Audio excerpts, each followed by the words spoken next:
Class 8th। Welcome to the class.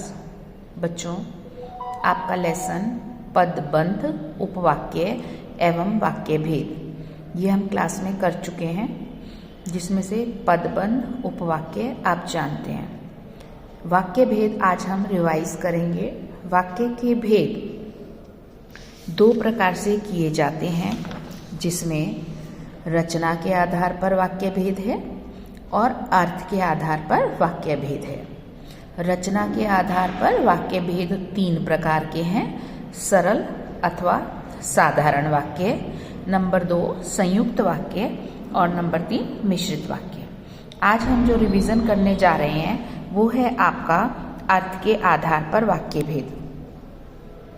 बच्चों, वाक्य में जो अर्थ है, यानी कि हमारा वाक्य जो अर्थ प्रेषित कर रहा है, उस आधार पर वाक्य के 8 भेद माने गए हैं, जिसमें पहला है विधानवाचक वाक्य, दूसरा है निषेधवाचक वाक्य, तीसरा है प्रश्नवाचक वाक्य, चौथा है आज्ञावाचक वाक्य, पांचवा है संदेहवाचक वाक्य। इसी तरह से नेक्स्ट है संकेतवाचक, इच्छावाचक एवं विस्मयादि बोधक वाक्य। अब हम एक एक करके इनके विषय में और अच्छे से जानेंगे। सबसे पहला है विधानवाचक वाक्य।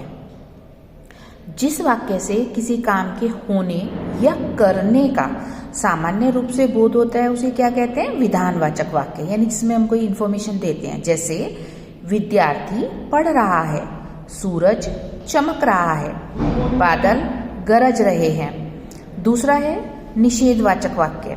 निषेध का अर्थ होता है ना, यानी नकारात्मक। जिस वाक्य से कार्य के न होने का बोध होता है, उसे निषेधवाचक वाक्य कहते हैं। जैसे मैं कल विद्यालय नहीं जाऊंगा, तो यहाँ पे हमें क्या इन्फॉर्मेशन मिल रही है कि विद्यालय ना जाने की, तो मतलब न वाला, नेगेटिव वाला सेंस यहाँ पर प्रमुख होता है। दूसरा है यहाँ मत बैठो, तो मत मतलब नहीं बैठो, है ना। तीसरा है प्रश्नवाचक वाक्य। जिस वाक्य में किसी प्रकार के प्रश्न पूछने का बोध होता है, उसे प्रश्नवाचक वाक्य कहते हैं। जैसे स्वाति तुम कहाँ जा रही हो, तो यहाँ पर हमने प्रश्न वाला जो शब्द है कहाँ, ये बीच में लगाया है। इसको हम ऐसे भी देखो, क्या आज बैंक खुला है, तो यहाँ हमने प्रश्न से संबंधित जो वाक्य है, शब्द है सॉरी, उसको हमने स्टार्टिंग में लगाया, तो ऐसे भी बन सकता है, यानी ये क्वेश्चन बनता है। नेक्स्ट 4th नंबर है आज्ञावाचक वाक्य। जिन वाक्यों से आज्ञा, उपदेश, प्रार्थना, अनुमति आदि का बोध होता है, उसे क्या कहते हैं? आज्ञावाचक वाक्य। जैसे उपदेश, विद्यालय समय पर पहुंचना चाहिए, तो मतलब ये कि आदर्श कंडीशन है। अगला है 1 गिलास पानी लाओ, ये आज्ञा है। मुझे 1 दिन का अवकाश दे दीजिए, ये क्या है बच्चों? प्रार्थना। तो ये सब किस में शामिल होते हैं? आज्ञावाचक वाक्य में। नेक्स्ट है संदेहवाचक वाक्य।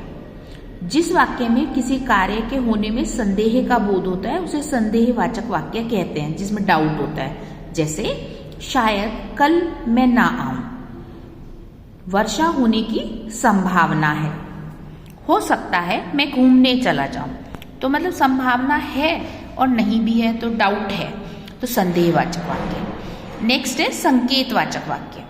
संकेतवाचक वाक्य मतलब कंडीशनल सेंटेंसेस।